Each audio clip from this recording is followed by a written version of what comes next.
సంఘాల సమన్వయ సమితి స్టీరింగ్ కమిటీ సమావేశం ఈరోజు జరిగింది. మీకు తెలుసు, చాలా కాలంగా రైతాంగం పండించేటటువంటి పంటలకి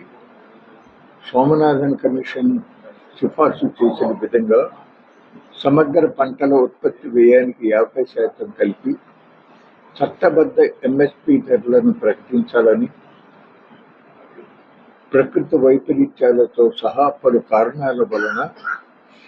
బ్యాంకుల నుండి తీసుకున్న రుణాలను చెల్లించలేని పరిస్థితులలో అటువంటి రైతుల యొక్క పంట రుణ బాకీలను ఒక్క పర్యాయం రద్దు చేయాలని, కేరళ రాష్ట్రంలో ఉన్నట్లుగా రైతు రుణ ఉపశమన చట్టాన్ని పార్లమెంట్లో ఆమోదించి అన్ని రాష్ట్రాలలోనూ అమలు చేయాలని, కౌలు రైతులతో సహా రైతులకు, వ్యవసాయ కార్మికులందరికీ కూడా పెన్షన్లను కూడా వర్తింప చేయాలని, ఈ విధమైనటువంటి డిమాండ్లతో దీర్ఘకాలం దాదాపు 13 మాసాల పాటు ఢిల్లీ సరిహద్దులలో బొడ్డు చలిని, జోరు వర్షాలని, ఎండల్ని తట్టుకుంటూ శాంతియుతంగా ఉద్యమాన్ని కొనసాగించిన పరిస్థితి. దాదాపు 540 రైతు సంఘాలు పాల్గొన్నాయి. 720 మంది రైతులు ఆ ప్రకృతి పరిస్థితుల్లో ప్రాణాలు కోల్పోవటం జరిగింది. ఆ నేపథ్యంలో కేంద్ర ప్రభుత్వం అప్పుడున్నటువంటి యూపీ ఎలక్షన్ దృష్టిలో పెట్టుకుని ఆ 3 నల్ల చట్టాలను రద్దు చేస్తున్నాను, భారత రైతాంగానికి క్షమాపణలు చెప్తున్నాను, తప్పనిసరిగా రైతాంగం డిమాండ్లను సావధానంగా పరిశీలించి సానుకూలంగా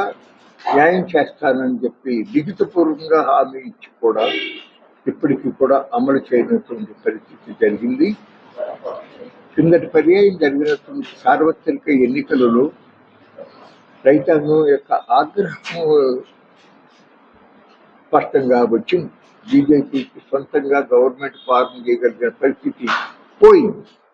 అయినప్పటికీ కూడా అతను తన ధోరణి మార్చుకోకుండా ఇప్పటికీ కూడా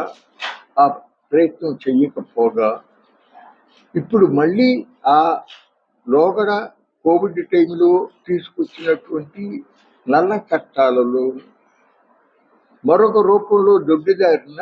చట్టాలు చేసి డిజిటలైజేషన్ ఆఫ్ అగ్రికల్చర్ అని, లేకపోతే ఒక మార్కెట్ ఫ్రేమ్వర్క్ అని చెప్పి ఈ మార్కెటింగ్కి సంబంధించినటువంటి డ్రాఫ్ట్ తీసుకొచ్చి ఈ విధంగా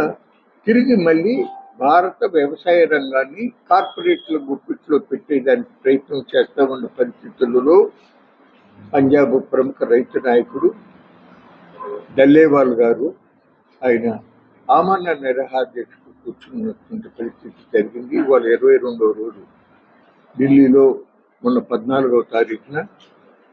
సంయుక్త కిసాన్ మోర్చా నాయకులు కూర్చుని కేంద్ర ప్రభుత్వం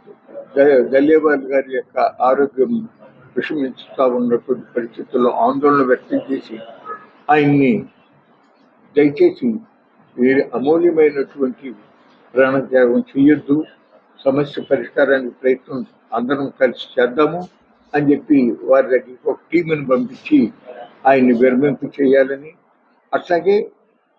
మోడీ ప్రభుత్వం దొడ్డిదారిన 3 చట్టాలని తీసుకొస్తానికి ప్రయత్నం చేయటమే కాకుండా ఇప్పుడు చెరుకు రైతులకు కూడా ఇదివరకు ఉన్నటువంటి ఆ రికవరీ శాతాన్ని అడ్డగోలుగా ఇంకా పెంచి అట్లాగే ఫ్యాక్టరీలకు వచ్చేటటువంటి ఆ అదనపు లాభాలలో రైతులకు వచ్చే వాటాని తీసేసి అట్లాగే రాష్ట్ర ప్రభుత్వాలు సలహాదారు ఇచ్చేదానికి కూడా ఆస్కారం లేకుండా